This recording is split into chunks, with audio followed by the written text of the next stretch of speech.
कहानी है एक छोटे से गांव की, जहां चारों ओर हरे भरे खेत और फलों के बागान थे।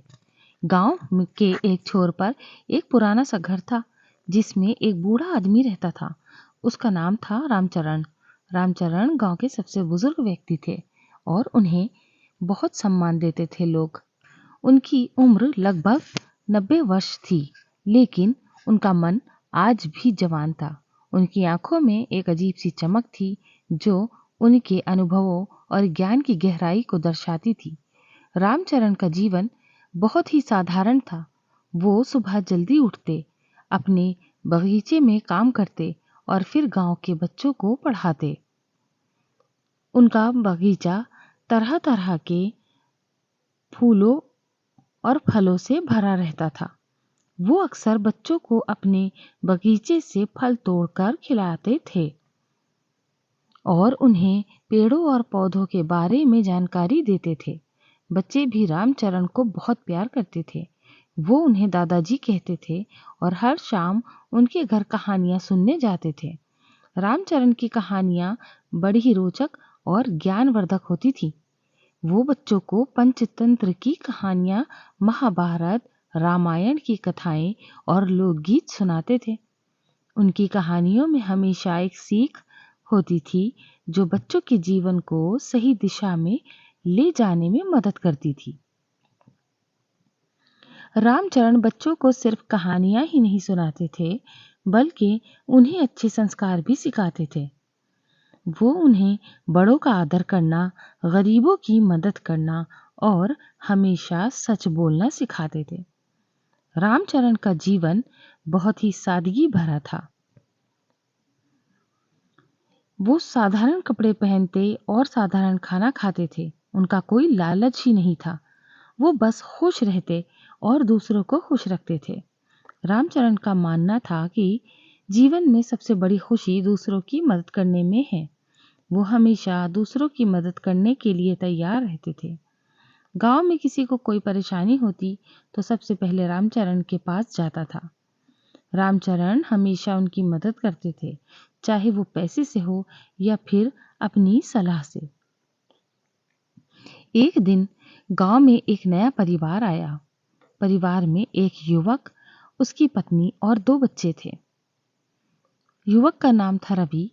रवि शहर में काम करता था और वो अपने परिवार को गांव में रहने के लिए ले आया था।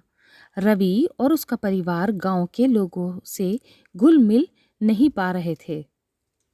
वो थोड़े उदास रहते थे। रामचरण ने रवि और उसके परिवार को उदास देखा तो उन्हें बहुत दुख हुआ। उन्होंने रवि से बात करने का फैसला किया। एक शाम रामचरण रवि के घर गए। उन्होंने रवि से कहा, बेटा, तुम उदास क्यों रहते हो?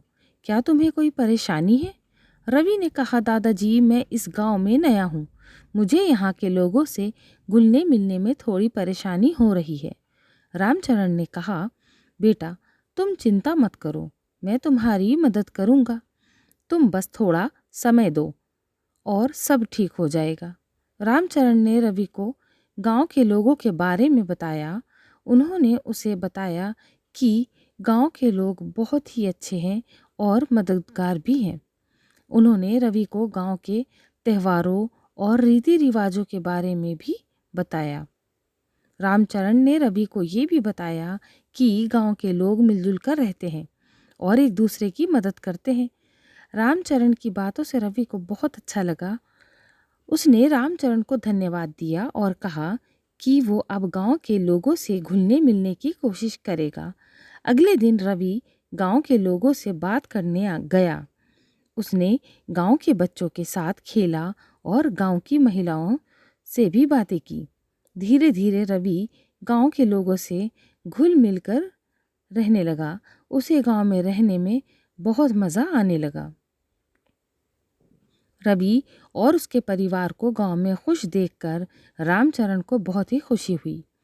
उन्होंने रवि से कहा, बेटा, अब तुम खुश हो ना? रवि ने कहा, हाँ दादाजी, मैं बहुत खुश हूँ। आपकी वजह से ही मैं इस गांव में खुश रह पा रहा हूँ। रामचरण ने कहा, बेटा, मुझे खुशी है कि तुम खुश हो। तुम हमेशा खुश रहो। रामचरण ने रवि को एक सीख दी। उन्होंने कहा, बेटा, जीवन में हमेशा दूसरों की मदद करो। दूसरों को खुश देखकर तुम्हें भी खुशी मिलेगी। रवि ने रामचरण की बात मान ली। वो हमेशा दूसरों की मदद करने लगा। धीरे धीरे रवि गांव के लोगों का प्रिय बन गया। रामचरण की उम्र बढ़ती जा रही थी। वो धीरे धीरे कमज़ोर होते जा रहे थे, लेकिन उनका मन आज भी जवान था। वो आज भी बच्चों को कहानियाँ सुनाते थे और उन्हें अच्छे संस्कार सिखाते थे। एक दिन रामचरण बहुत बीमार पड़ गए। गांव के सभी लोग उन्हें देखने आए। रवि भी अपने परिवार के साथ रामचरण को देखने आया।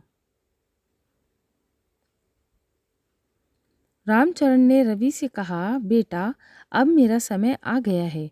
मैं तुम्हें एक आखिरी बात कहना चाहता हूँ। रवि ने कहा, दादाजी, आप क्या कहना चाहते हैं? रामचरण ने कहा, बेटा, जीवन में हमेशा खुश रहो, दूसरों को खुश रखो और हमेशा दूसरों की मदद करो। रामचरण ने अपनी आंखें बंद कर लीं। वो इस दुनिया से चले गए। रामचरण के जाने से गांव में शोक की लहर दौड़ गई। सभी लोग बहुत दुखी थे। रवि भी बहुत दुखी था, लेकिन रवि ने रामचरण की सीख को नहीं भूला। वो हमेशा दूसरों की मदद करता रहा। उसने रामचरण की याद को हमेशा अपने दिल में जिंदा रखा। रामचरण की कहानी हमें सिखाती है कि जीवन में सबसे बड़ी खुशी दूसरों की मदद करने में है। हमें हमेशा दूसरों के साथ प्रेम और सद्भाव से रहना चाहिए।